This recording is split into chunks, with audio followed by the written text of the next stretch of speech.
Minister Lavrov, thank you for doing this. Do you believe the United States and Russia are at war with each other right now? I wouldn't say so. And in any case, this is not what we want. We would like to have normal relations with all our neighbors, of course, but generally with all countries on earth, especially with the great country like the United States. President Putin repeatedly expressed his respect for the American people, for the American history, for the American achievements in the world, and we don't see any reason why Russia and the United States cannot cooperate for the sake of the universe. But the United States is funding a conflict that you're involved in, of course, and now is allowing attacks on Russia itself. So that doesn't constitute war? We officially are not at war.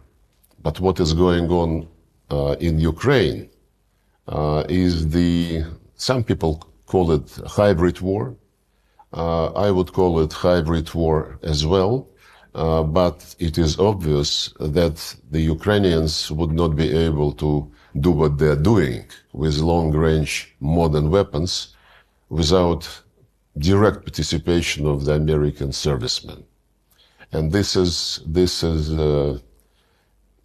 dangerous, no doubt about this. We don't want to aggravate the situation, but since ATACMS and other long-range weapons are being used against mainland Russia, as it were, we are sending signals, and we hope that the last one, a couple of weeks ago, the signal with the new weapon system called Oreshnik, yes, was taken seriously. However, we also know that some officials in the Pentagon and in other places, including NATO, they started saying in the last few days something like, well, NATO is a defensive alliance, but sometimes you can strike first because the attack is the best defense. Some others in Stratcom, I think, Buchanan is his name, representative of Stratcom, he said something which allows for an eventuality of exchange of limited nuclear strikes. And this kind of threats are really worrying, because if they are following the logic which some Westerners have been pronouncing lately, that, well, don't believe that Russia has red lines, they announce their red lines, these red lines are being moved again and again and again, this is a very serious mistake. That's what I would like to say in response to this question. It is not us who started the war. Putin repeatedly said that we started the operation in order to end the war which Kiev regime was conducting against its own people in the parts of Donbass. Just in his latest statement, the president clearly indicated that we are ready for any eventuality, but we strongly prefer peaceful solution through negotiations on the basis of respecting legitimate security interests of Russia and on the basis of respecting the people who live in Ukraine, who still live in Ukraine being Russians, and their basic human rights, language rights, religious rights have been exterminated by series of legislation passed by the Ukrainian parliament, and they started long before the special military operation. Since 2017, legislation was passed prohibiting Russian education in Russian, prohibiting Russian media operating in Ukraine, then prohibiting Ukrainian media working in Russian language, and the latest, of course, there were also steps to cancel any cultural events in Russian. Russian books were thrown out of libraries, and exterminated. And the latest was the law prohibiting canonic Orthodox Church, Ukrainian Orthodox Church. And it's very interesting when people in the West say we want this conflict to be resolved on the basis of the UN Charter and respect for territorial integrity of Ukraine, Russia must withdraw. The Secretary General of the United Nations says similar things. Recently, his representative repeated that the conflict must be resolved on the basis of international law, UN Charter, General Assembly resolutions, while respecting territorial integrity of Ukraine. It's a misnomer, because if you want to respect the United Nations Charter, you have to respect it in its entirety. And the United Nations Charter, among other things, says that all countries must respect equality of states and the right of people for self-determination. And they also mentioned the United Nations General Assembly resolutions, and this is clear that what they mean is the series of resolutions which they passed after the beginning of the special military operation, and which demand condemnation of Russia. Russia get out of Ukraine territory in 1991 borders. But there are other United Nations General Assembly resolutions which were not voted, but which were consensual. And among them is a declaration on principles of relations between states on the basis of the Charter.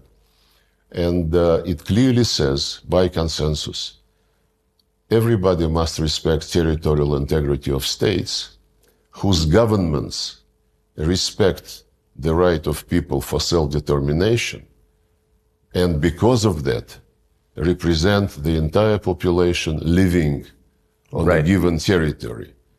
To argue that the people who came to power through military coup d'etat in February 2014 represented Crimeans or the citizens of eastern and southern Ukraine is absolutely useless. It is obvious that Crimeans rejected the coup. They said, leave us alone, we don't want to have anything with you. So did Donbass. Crimeans held referendum, and they rejoined Russia. Donbass was declared by the putschists who came to power a terrorist group.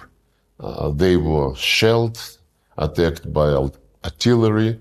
The war started, which was stopped in February 2015. And the Minsk agreements were signed, and we were very sincerely interested in closing this drama by seeing Minsk agreements implemented fully. It was sabotaged by the government which was established after the coup d'etat in Ukraine. There was a demand that they enter into a direct dialogue with the people who did not accept the coup.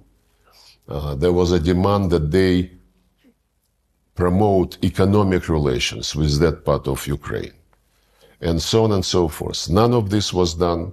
The people in Kyiv were saying we would never talk to them directly, and this is in spite of the fact that the demand to talk to them directly was endorsed by the Security Council. And they said they are terrorists, we would be, fighting them, and they would be dying in cellars because we are stronger. Had the coup in February 2014, had it not happened, and had the deal which was reached the day before between the then president and the opposition implemented, Ukraine would have stayed one piece by now with Crimea in it. It's absolutely clear. They did not deliver on the deal, instead they staged the coup.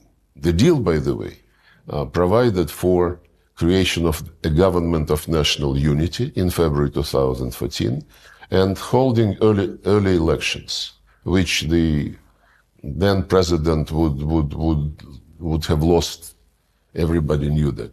But they were impatient, and they took the government buildings next morning. They went to this Maidan Square and announced that they created the government of the winners. Compare the government of national unity to prepare for elections and the government of the winners. How can the people whom they, in their view, defeated, how can they pretend that they respect the authorities in Kiev? You know, the right for self-determination is the international legal basis for decolonization process, which took place in Africa on the basis of this charter principle, right for self-determination. The people in the colonies, they never treated the colonial powers, colonial masters, as somebody who represent them, as somebody whom they want to see in the structures which govern those lands. By the same token, the people in east and south of Ukraine, people in Donbass and Novorossiya, they don't consider the Zelensky regime as something which represents their interests. How can they, when their culture, their language, their traditions, their religion, all this was prohibited? Yes. And the last point is that if we speak about the UN Charter, resolutions, international law, the very first article of the UN Charter, which the West never recalls in the Ukrainian context, says respect human rights of everybody, irrespective of race, gender, language, or religion. Take any conflict. The United States, UK, Brussels, they would interfere saying, oh, human rights have been grossly violated. We must restore the human rights in such and such territory. On Ukraine, never, ever they mumbled the words human rights. Seeing these human rights for the Russian and Russian-speaking population being totally exterminated by law.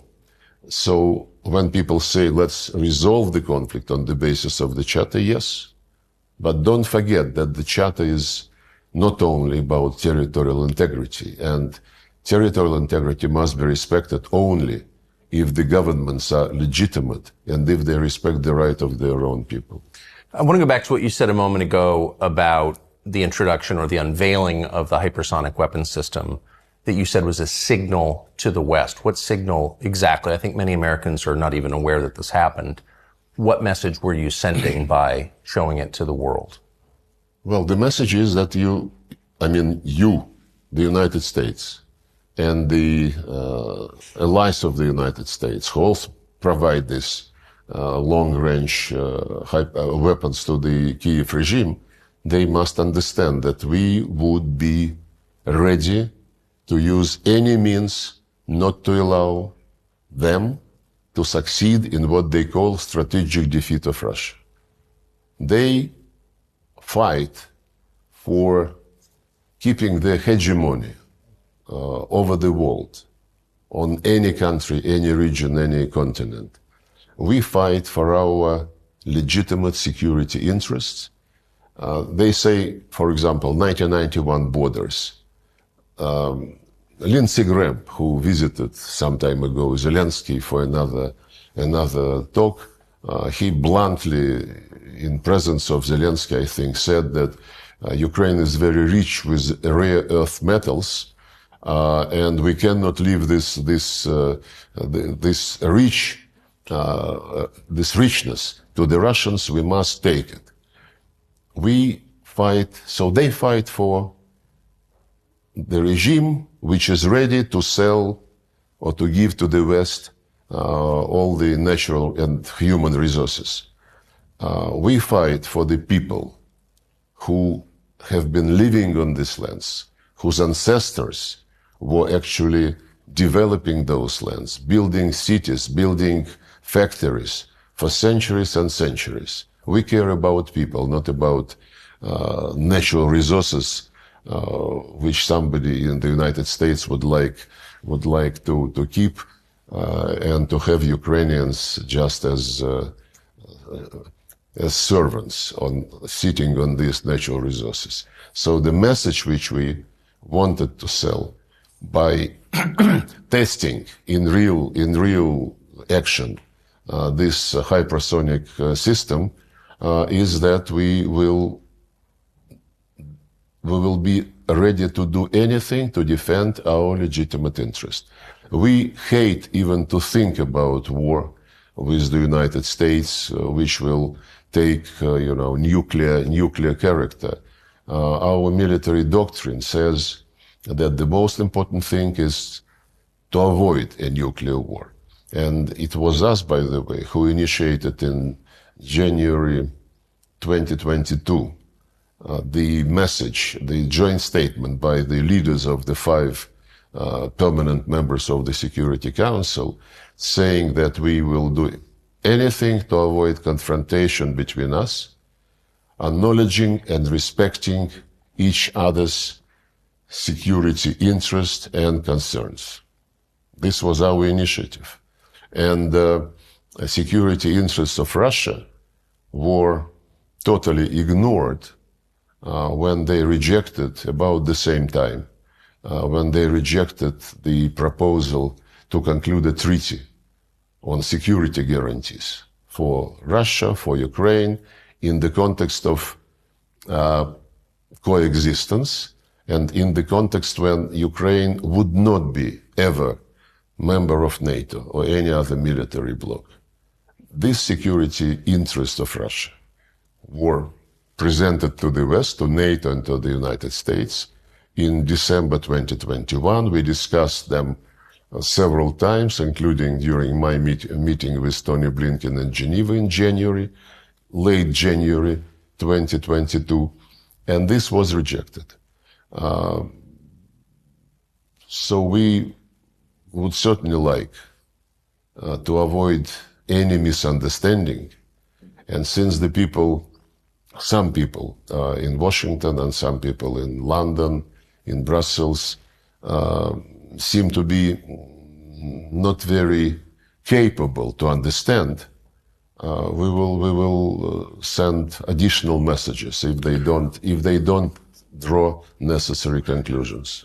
The fact that we're having a conversation about a potential nuclear exchange and it's real is remarkable. Not something I thought I'd ever see. And it raises the question, how much back-channel dialogue is there between Russia and the United States? Has there been for the last 2.5 years? Is there any conversation ongoing? There are several channels, but mostly on exchange of people who served terms in Russia and in the United States. There were several swaps. There are also channels which are not advertised or publicized, but basically the Americans send through these channels the same message which they send publicly. You have to stop. You have to accept the way which will be based on the Ukrainian needs and Ukrainian position.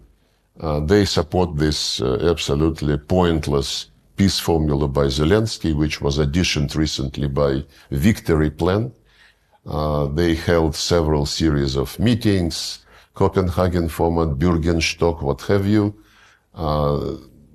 and they brag that next year, first half of next year, they will convene another conference and they will graciously invite Russia that time, and then Russia would be presented an ultimatum. All this is seriously repeated through various confidential channels. Now we hear something different, including Zelensky's statements that we can stop now at the line of engagement, line of contact. The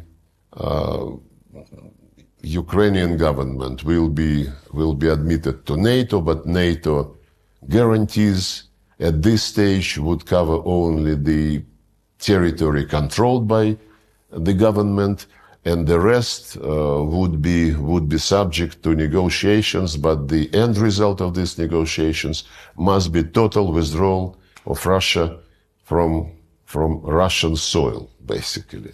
Wait, but just if I can just go back. Leaving Russian people to the Nazist regime, which exterminated all the rights of the Russian and Russian-speaking citizens of their own country.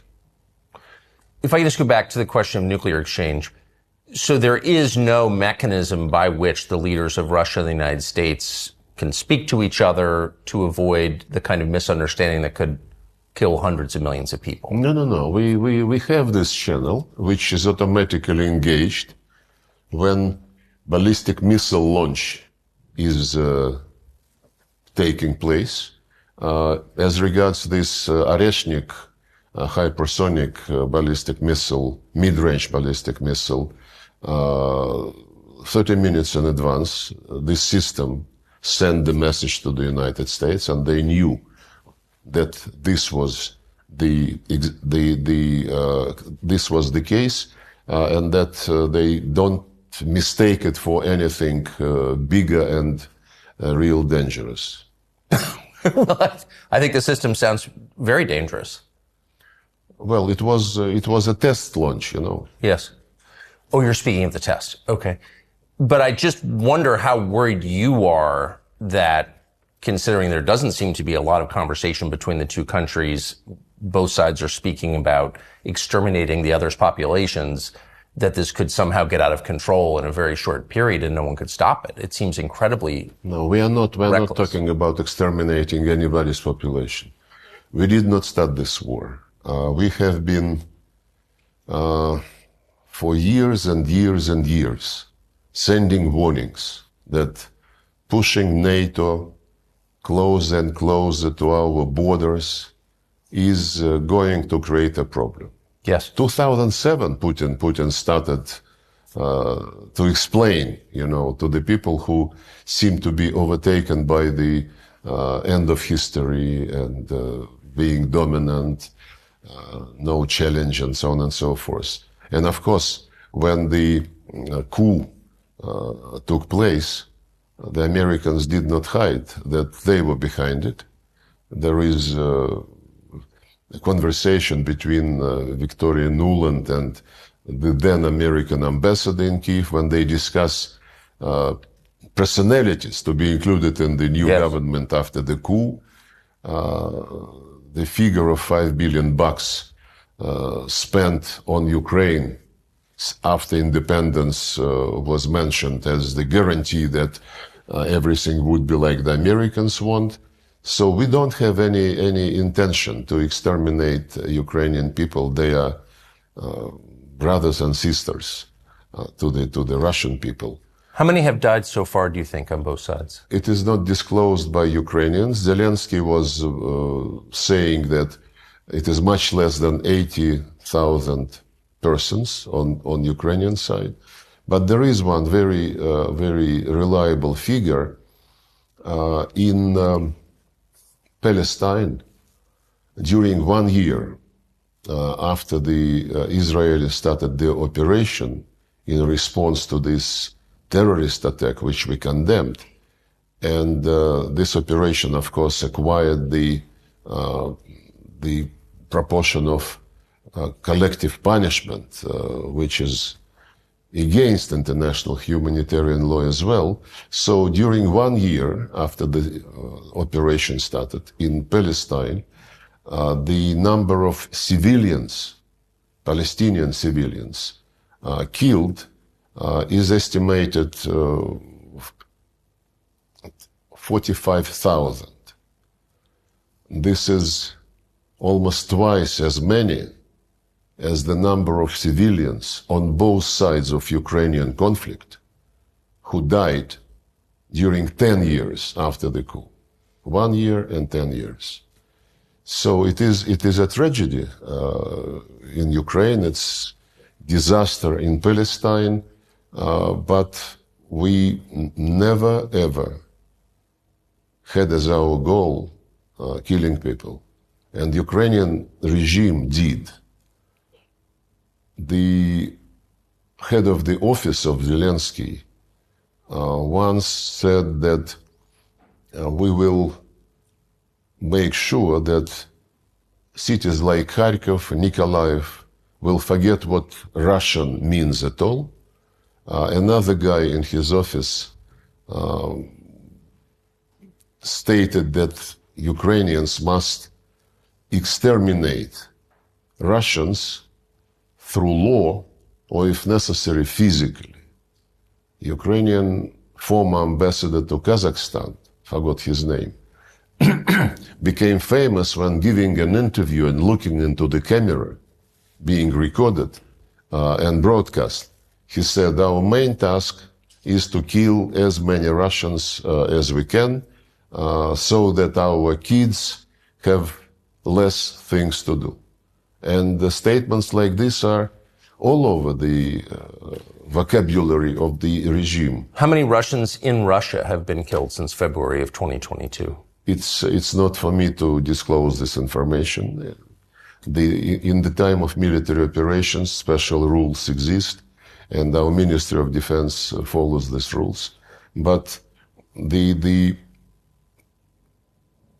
very interesting fact that when Zelensky was playing not in international arena, but at his comedy club or whatever it is called, he was. There are videos from that period when he was bluntly defending the Russian language. He was saying, what is wrong with Russian language? I speak Russian. Russians are our neighbors. Russian is one of our languages. And get lost, he said, to those who wanted to, to attack the Russian language and Russian culture. When he became president, he changed very fast. And before the military operations, in September 2021, he was interviewed. And at that time, he was conducting war against Donbass in violation of the Minsk agreements. And the interviewer asked him what he thought about the people on the other side of the line of contact. And he answered very thoughtfully, there are people and there are species.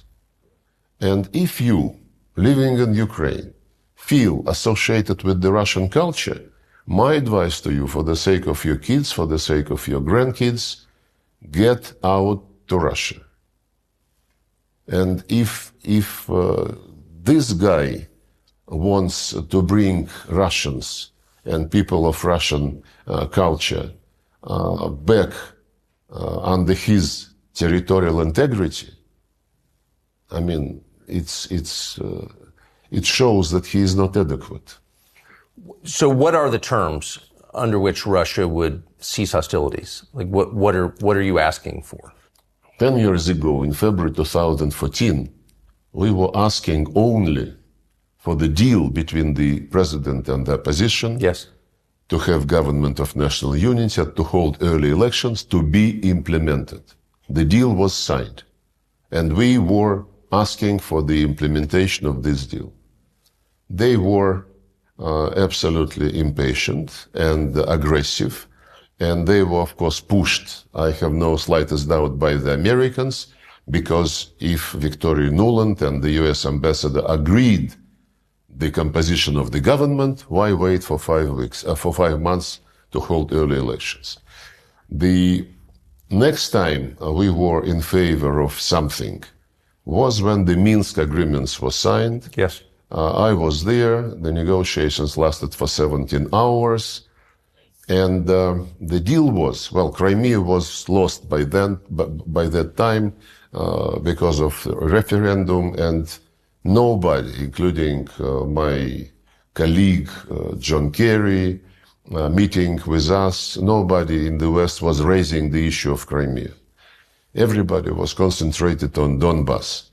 And the Minsk agreements provided for territorial integrity of Ukraine, minus Crimea. This was not even raised. And a special status for a very tiny part of Donbass, not for the entire Donbass, not for Novorossiya at all.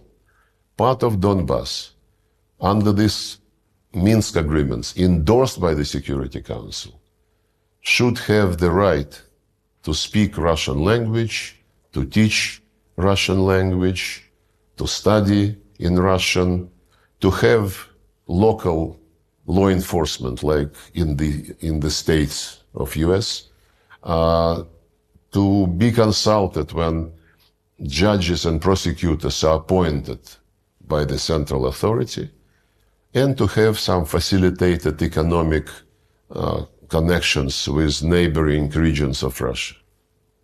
That's it. Something which President Macron promised to give to Corsica and still is considering how to do this.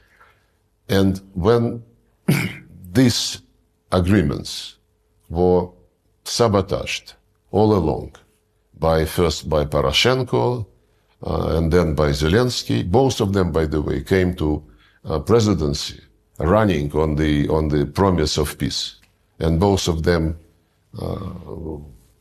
lied. So when these Minsk agreements were sabotaged to the extent that we saw the attempts to take this tiny part of Donbass by force, and we, as Putin explained, we have, at that time, we suggested these security arrangements to NATO and the United States, which was rejected. And when the Plan B was launched by Ukraine and its sponsors, trying to take this part of Donbass by force, it was then that we launched the special military operation. Had they implemented the Minsk agreements, Ukraine would be one piece minus Crimea. But even then, when Ukrainians, after we started the operation, suggested to negotiate, we agreed. There were several rounds in Belarus, and one later they moved to Istanbul. And in Istanbul, Ukrainian delegation put a paper on the table saying those are the principles on which we are ready to agree. And we accepted those principles. The Minsk principles. No. The Istanbul principles. Yes. That was April 22. Right. Which was no NATO, but security guarantees to Ukraine collectively provided with the participation of Russia. And these security guarantees would not cover Crimea or the east of Ukraine. It was their proposal. And it was initialed. And the head of the Ukrainian delegation in Istanbul, who is now the chair of the Zelensky faction in the parliament, he recently, a few months ago, in an interview, he confirmed that this was the case. And on the basis of these principles, we were ready to draft a treaty. But then this gentleman who headed the Ukrainian delegation in Istanbul, he said that Boris Johnson visited and told them to continue to fight. Then there was... But Boris Johnson, on behalf of the He said no, but, you know, the guy who initialed the paper, he said it was Boris Johnson. Other people say it was Putin who ruined the deal because of the massacre in Bucha. But massacre in Bucha is something which they never mentioned anymore. Massacre in Bucha. I do, and we do.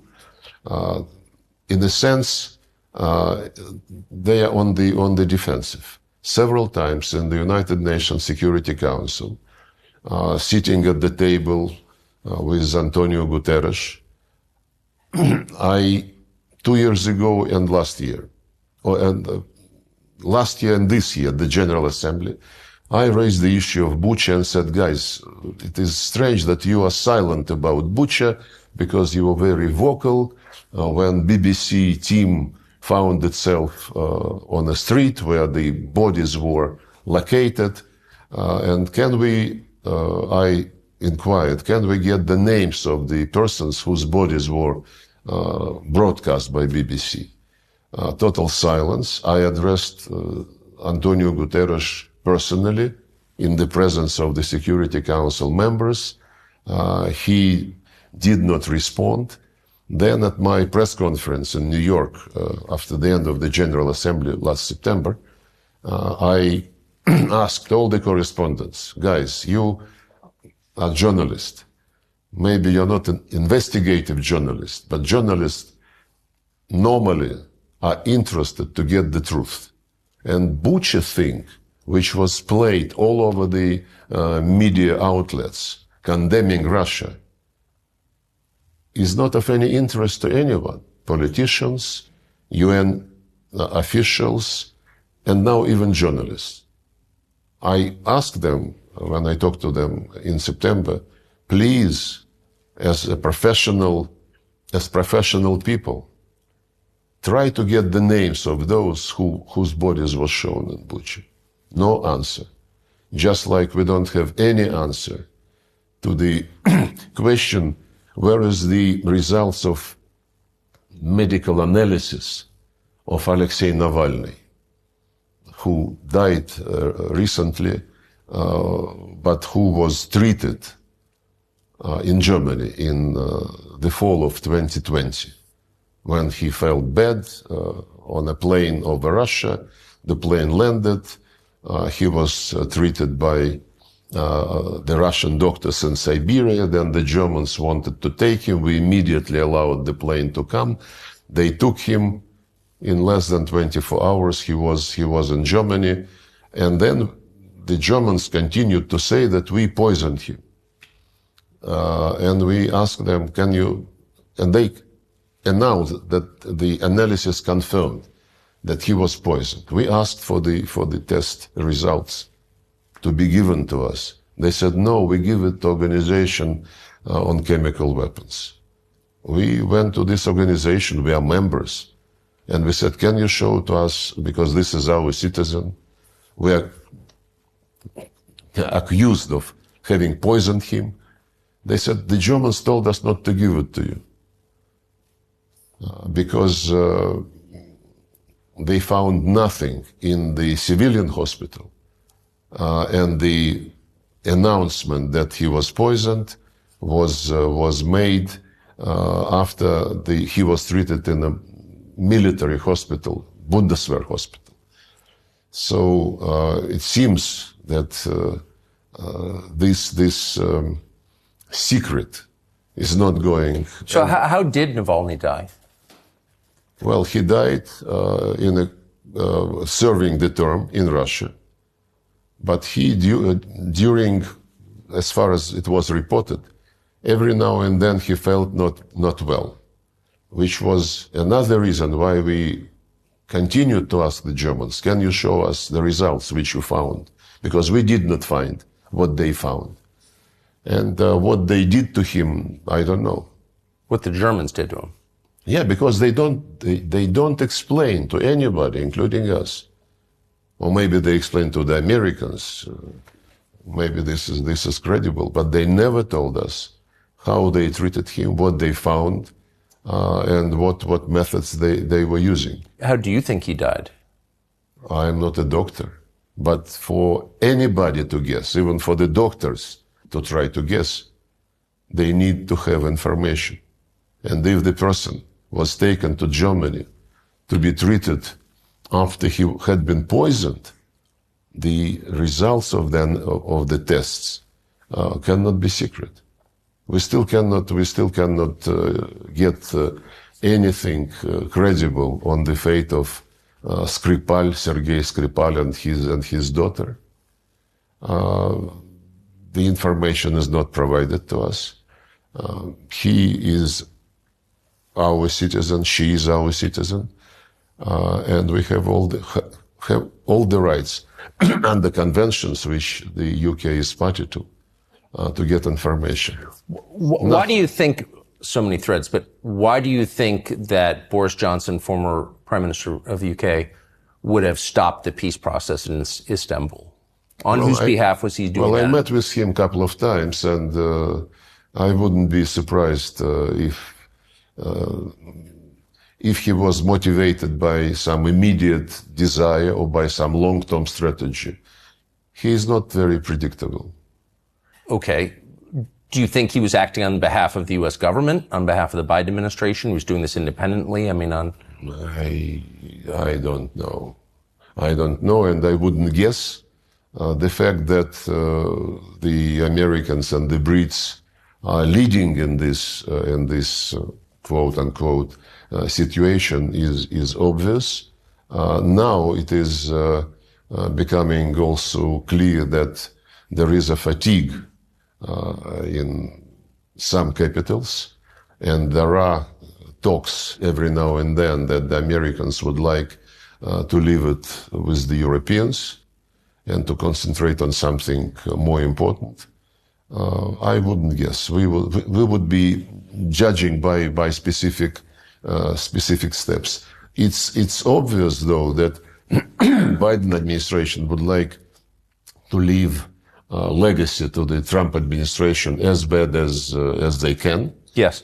And similar to what Obama did to Trump during his first term, when late December 2016, Obama expelled Russian diplomats just very late December, 120 persons with family members, did it on purpose, demanded them on leave on the day when there was no direct flight from Washington, so they had to move to New York by buses with all their luggage, with children, and so on and so forth. And at the same time, Obama announced the arrest of pieces of diplomatic property of Russia. And we still never were able to come and see what is the state of this Russian property. They never allowed us to come and see, though, under all convention. They just say that these pieces we don't consider as being covered by diplomatic immunity, which is a unilateral decision, never substantiated by any international court. So you believe the Biden administration is doing something similar again to the incoming Trump administration? Yeah, because that episode with the expulsion and the seizure of property certainly did not create the promising ground for beginning of our relations with the Trump administration. So I think they're doing the same. But this time, President Trump was elected on the explicit promise to bring an end to the war in Ukraine. So, I mean, he said that in appearance after appearance. So given that, there is hope for a resolution, it sounds like. What are the terms to which you'd agree? Well, the terms, I basically alluded to them when President Putin spoke in this ministry on the 14th of June. He once again reiterated that we were ready to negotiate on the basis of the principles which were agreed in Istanbul and rejected by Boris Johnson, according to the statement of the head of the Ukrainian delegation. The key principle is no non-bloc status of Ukraine, and we would be ready to be part of the group of countries who would provide collective security guarantees to no Ukraine. NATO. No NATO, absolutely. No military bases. No military exercises on the Ukrainian soil with participation of foreign troops. And this is something which he reiterated. But of course, he said it was April 2022. Now some time has passed. And the realities on the ground would have to be taken into account and accepted. The realities on the ground are not only the line of contact, but also the changes in the Russian constitution after referendum was held in Donetsk, Lugansk republics and Kherson and Zaporozhye regions. Yes. And they are now part of the Russian Federation according to the constitution, and this is a reality. And of course, we cannot tolerate a deal which would keep the legislation, which I quoted, prohibiting Russian language, Russian media, Russian culture, Ukrainian Orthodox Church, because it is a violation of the obligations of Ukraine under the UN Charter, and somebody must be done about it. And the fact that the West, since this Russophobic legislative offensive started in 2017, since the West was totally silent, and it is silent until now, of course, we would have to pay attention to this in a very special way. Would dropping sanctions against Russia be a condition? I would say probably many people in Russia would like to make it a condition, but the more we live under sanctions, the more we understand that it is better to rely on yourself and to develop mechanisms, to develop platforms for cooperation with normal countries who are not unfriendly to you, and don't mix economic interest and policies, and especially politics. And we learned a lot after the sanctions started. Sanctions started under Obama. They continued in a very big way under the first term of Trump. And these sanctions under the Biden administration are absolutely unprecedented. But what doesn't kill you makes you stronger, you know. And well, but it also just drives... They would be never kill us, so they are making us stronger. And driving Russia east. And so the vision that I think sane policymakers in Washington had 20 years ago is why not bring Russia into a Western bloc sort of as a balance against the rising East? But it doesn't seem like that. Do you think that's still possible? I don't think so. Recently, Putin was speaking at Valdai Club. Politologists and experts. He said we would never be back at the situation of early 2022.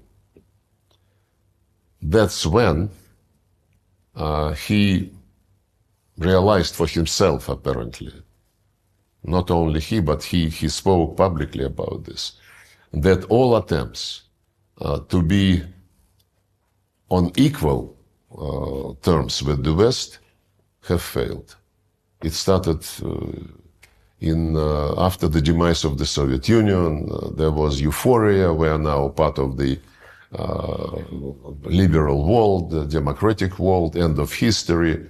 But very soon it became clear to most of the Russians that in the 90s we were treated as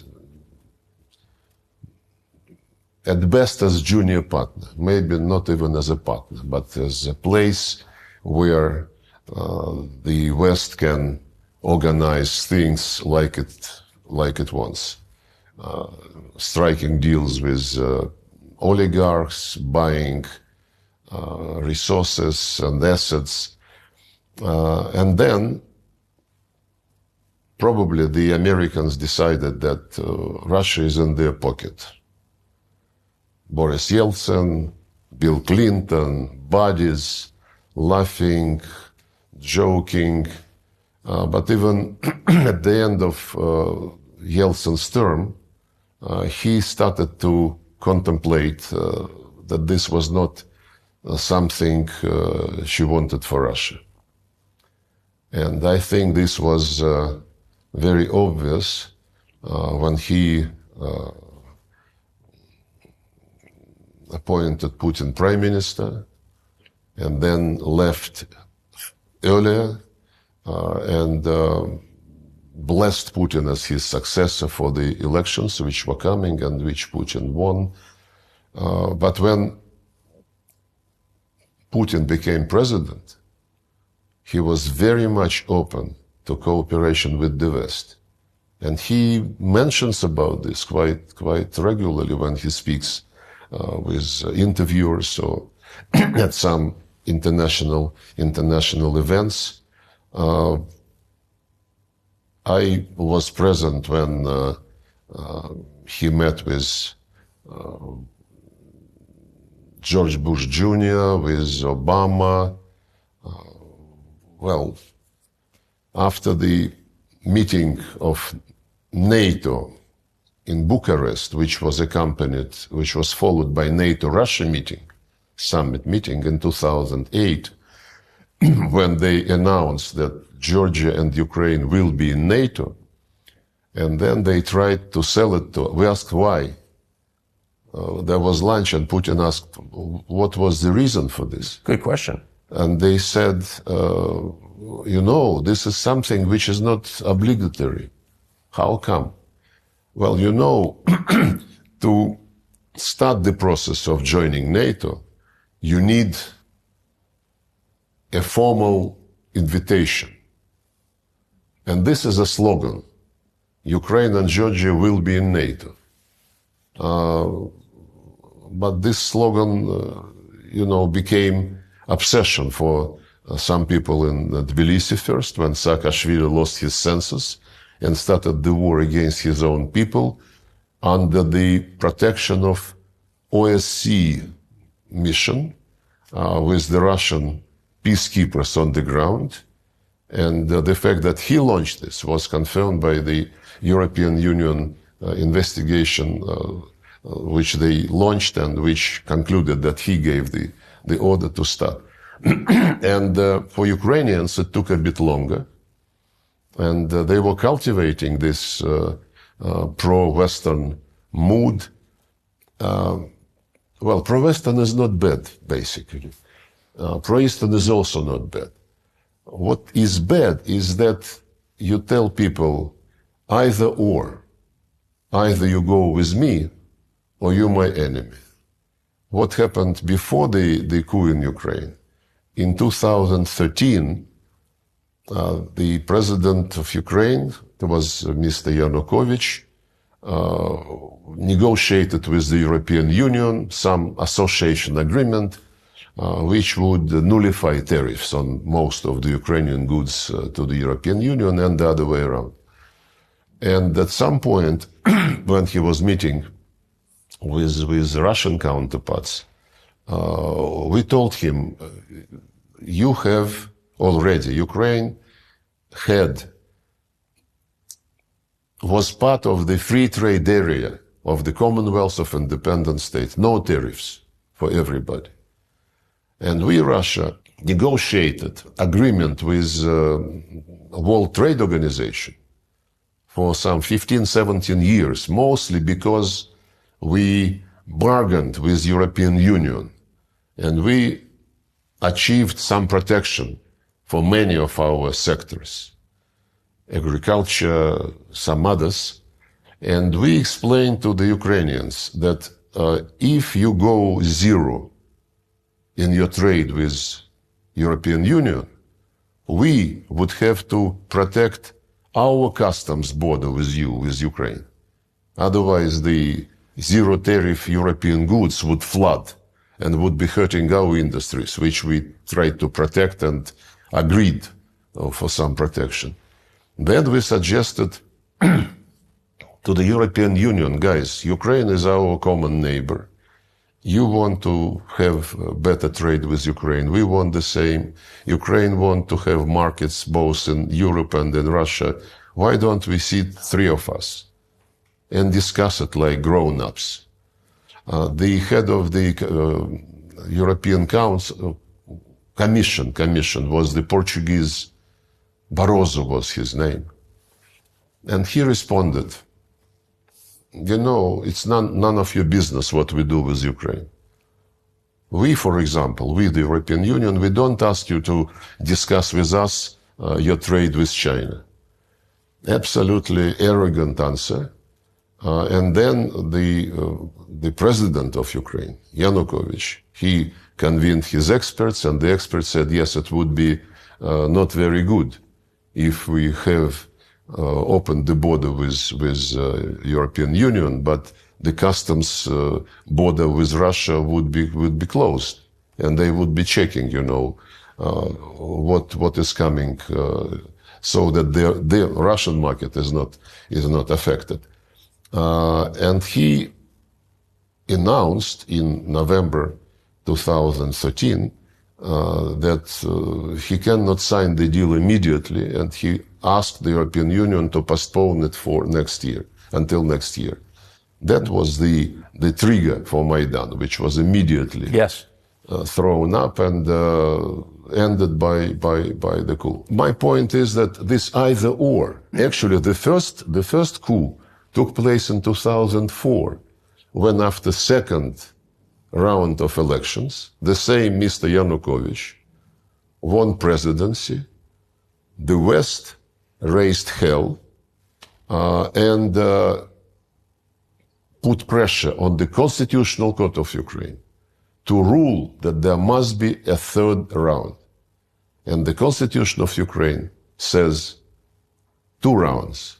And the Constitutional Court, under the pressure of the West, violated the Constitution for the first time then. And pro-Western candidate was chosen. At that time, when all this was taking place and boiling, the European leaders were publicly saying, Ukrainian people must decide, are they with us or with Russia? This either or is still very much. But it is the way that big countries behave. I mean, there are certain orbits, and now it's BRICS versus NATO, US versus China. And it sounds like you're saying the Russian-Chinese alliance is permanent. Well, we are neighbors. We are neighbors. Of course. And geography is very important. And but you're also neighbors with Western Europe. You're part of it, in effect. Well, through Ukraine. And the Western Europe wants to come to our borders. And there were plans that, were discussed almost openly to put British naval bases on the Sea of Azov. Crimea was eyed, dreaming about creating NATO base in Crimea, and so on and so forth. We have been very friendly with Finland, for example. Overnight, the Finns came back to early years of preparation for World War II, when they were best allies of Hitler, and all this neutrality, all this friendship, going to sauna together, playing hockey together, all this disappeared overnight. So maybe this was deep in their hearts, and the neutrality was burdening them, and niceties were burdening for them. I don't know. That's totally possible. Can you negotiate with Zelensky? You've pointed out that he has exceeded his term. He's not, democratically elected president of Ukraine anymore. So do you consider him a suitable partner for negotiations? Putin addressed this issue as well, many times. In September 2022, during the first year of the special operation, Zelensky, in his conviction that he would be dictating the terms of the situation also to the West, he signed a decree prohibiting any negotiations with Putin's government. And when during public events, after that episode, Putin is asked why Russia is not ready for negotiations, he said, don't turn it upside down. We are ready for negotiations, provided it will be based on the balance of interest tomorrow. But Zelensky signed this decree prohibiting negotiations. And for starters, why don't you tell him to cancel it publicly? This will be a signal that he wants negotiations. Instead, Zelensky invented his peace formula. Later it was additioned by victory plan. And they keep saying, we know what they say when they meet with European Union ambassadors and in other formats. They say, no deal unless the deal is on our terms. And I mentioned to you they are planning now the second summit on the basis of this peace formula, and they don't shy away from saying we will invite Russia to put in front of it the deal which we agreed already with the West.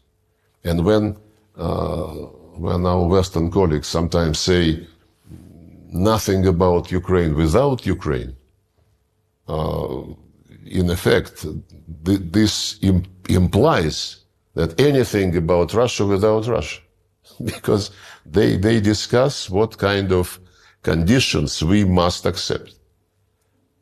By the way, recently they already violate tacitly the concept nothing about Ukraine without Ukraine. There are passes, there are messages. They know our position. We are not playing double game. What Putin announced is the goal of our operation. It's fair. It's fully in line with the United Nations Charter.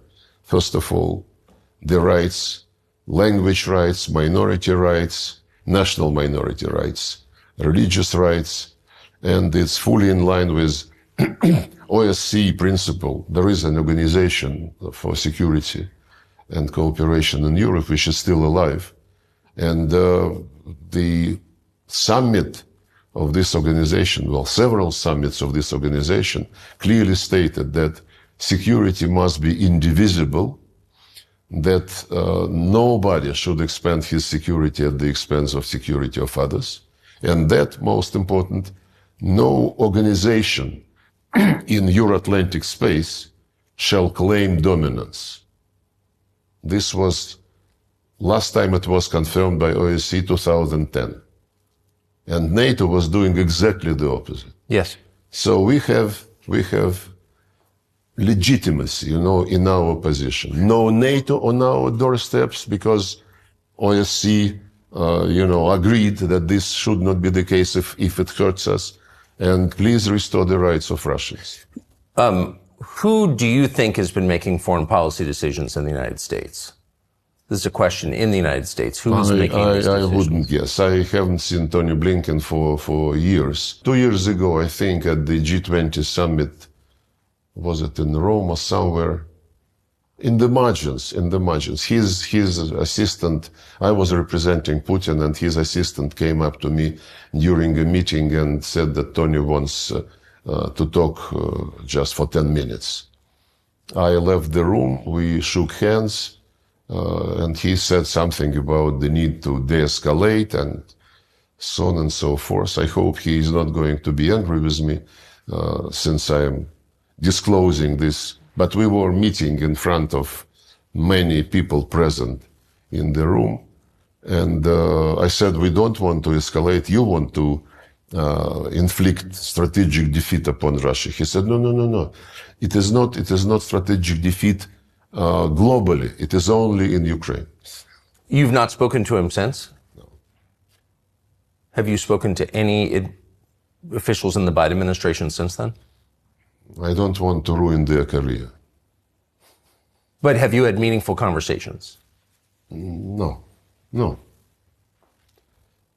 Not at all. No, when I met in international events, one or another person whom I know, an American, I mean. Yeah.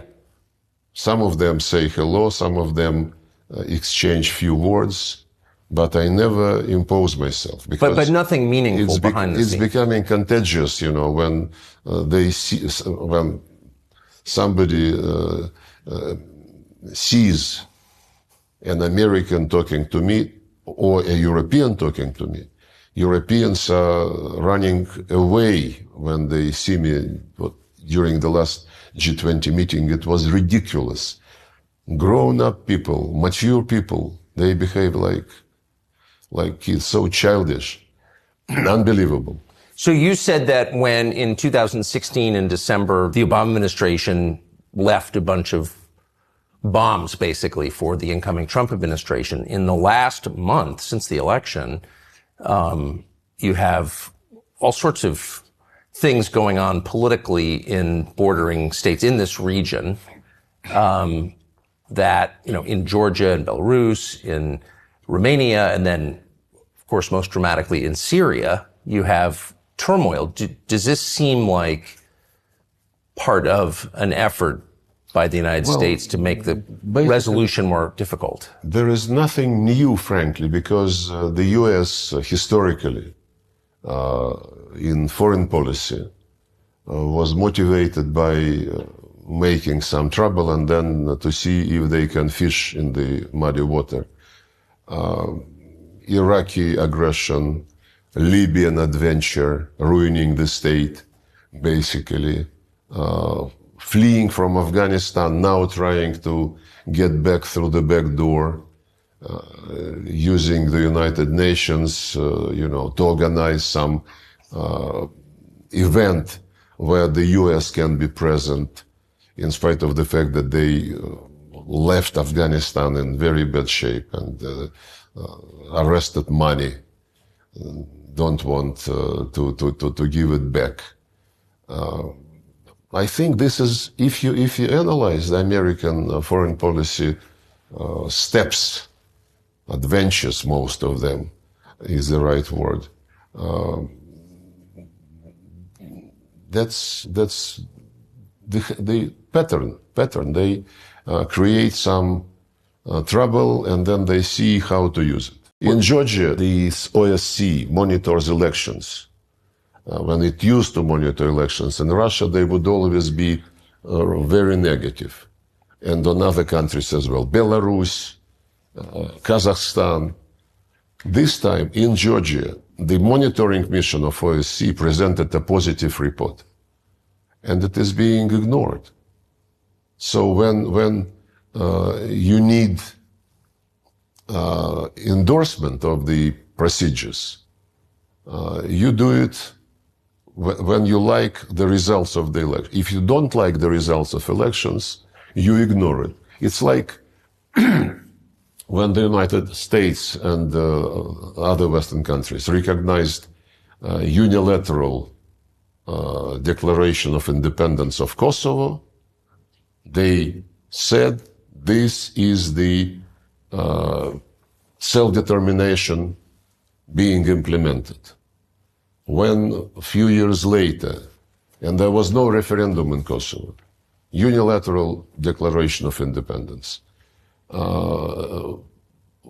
By the way, after that, the Serbs approached International Court of Justice, which ruled that, normally they are not very specific, in their judgment, but they ruled that unilateral, or rather, when part of a territory declares independence, it is not necessarily to be agreed with the central authorities. And when a few years later, Crimeans were holding referenda with invitation of many international observers, not from international organizations, but from parliamentarians in Europe, in Asia, in post-Soviet space, they said, no, we cannot accept this because this is violation of territorial integrity. Right. You pick and choose. The UN Charter is not a menu. You have to respect it in all its entirety. So who's paying the rebels who've taken parts of Aleppo? Is the Assad government in danger of falling? What is happening exactly, in your view, in Syria? We had a deal when this crisis started, and we are organized the Astana process of Russia, Turkey, and Iran. We meet regularly, and another meeting is being planned before the end of the year or early next year to discuss the situation on the ground. And the rules of the game is to help Syrians to come to terms with each other and to prevent separatist trends from getting strong. That's what the Americans are doing in the east of Syria when they groom some Kurdish separatists using the profits from oil and grain, salt, the resources which they occupy. This Astana format is a useful combination of players, if you wish, and we are very much concerned. After this happened with Aleppo and surroundings, I had a conversation with the Turkish Minister of Foreign Affairs and with Iranian colleague. We agreed to try to meet this week. Did you see it coming? Hopefully in Doha, in the margins of this international conference.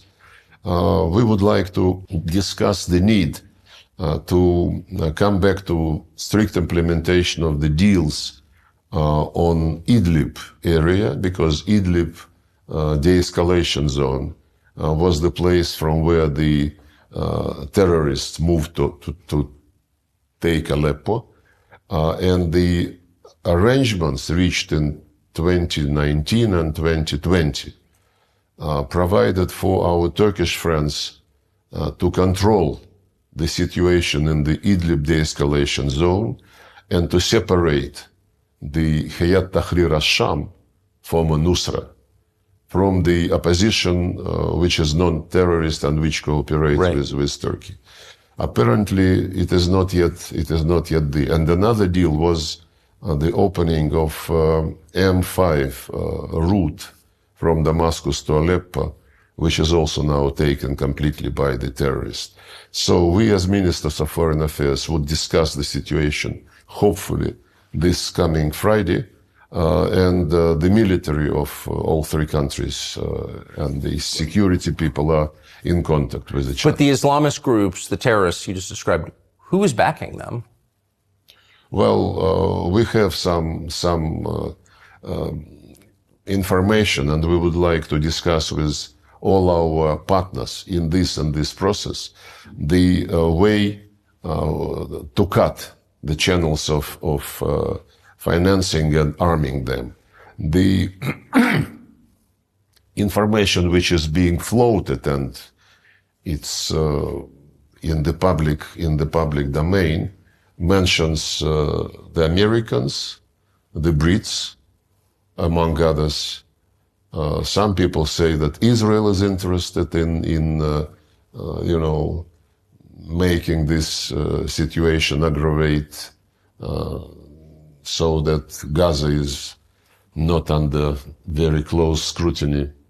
It's a complicated game. Many actors are involved, and I hope that the contacts which we are planning for this week will help stabilize the situation. What do you think of Donald Trump? I met him several times when he was having meetings with Putin, and when he received me twice, I think, in the Oval Office when I was visiting for bilateral talks. Well, I think he's a very strong person, a person who wants results, who doesn't like procrastination on anything.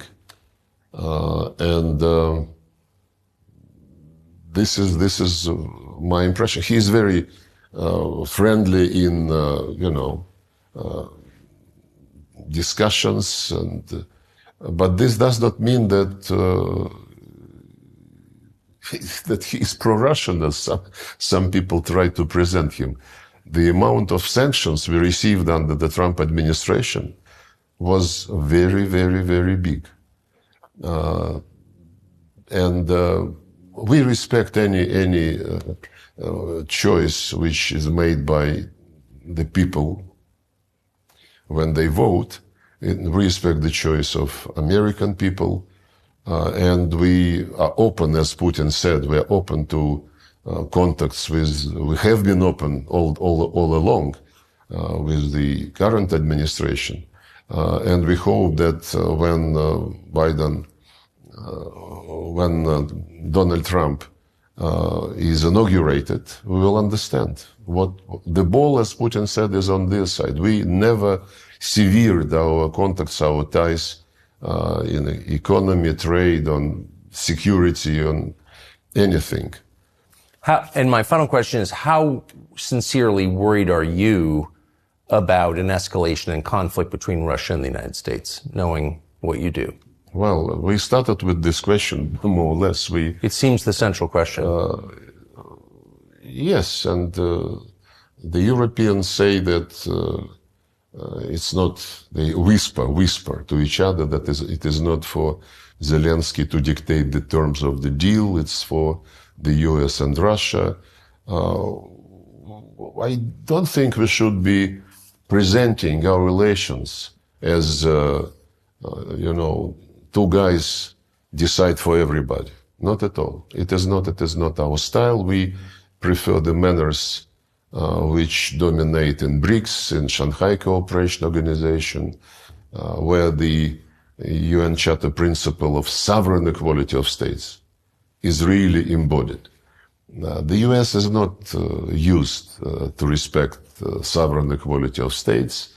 The United States, when they say we cannot allow Russia to win on Ukraine because this would undermine our rules-based world order. And the rules-based world order is American domination.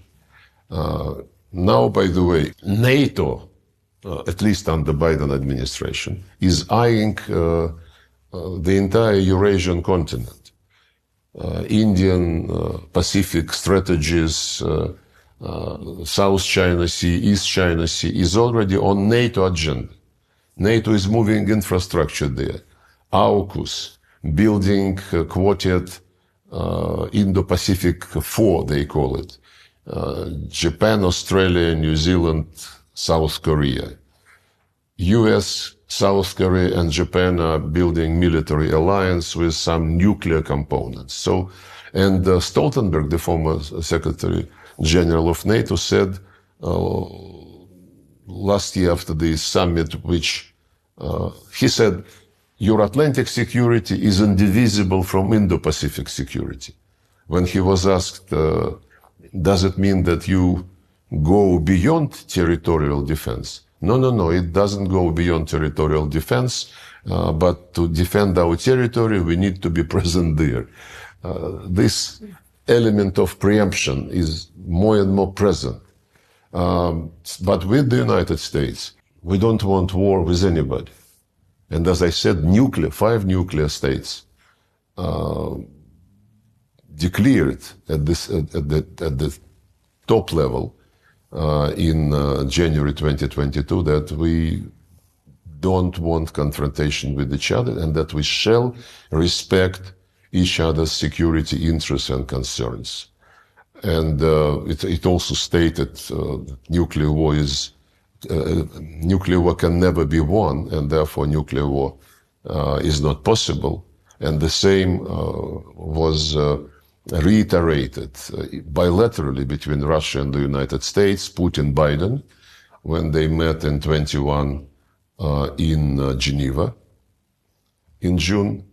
Basically, they reproduced the statement by Reagan and Gorbachev of 1987, I think, no nuclear war. And this is absolutely in our vital interest, and I hope that this is also in vital interest of the United States.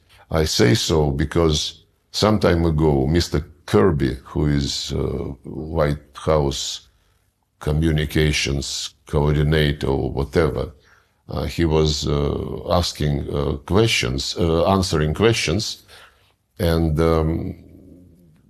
about escalation and about possibility of nuclear weapons being employed.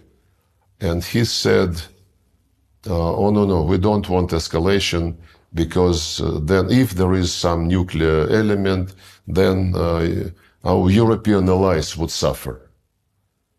So even mentally, he excludes that the United States can suffer. And this is something which makes the situation a bit risky. It might, if this mentality prevails, then some reckless steps could be taken, and this is bad. So what I think you're saying is American policymakers imagine there could be a nuclear exchange that doesn't directly affect the United States, and you're saying that's not true. That's what I said, yes. No, but,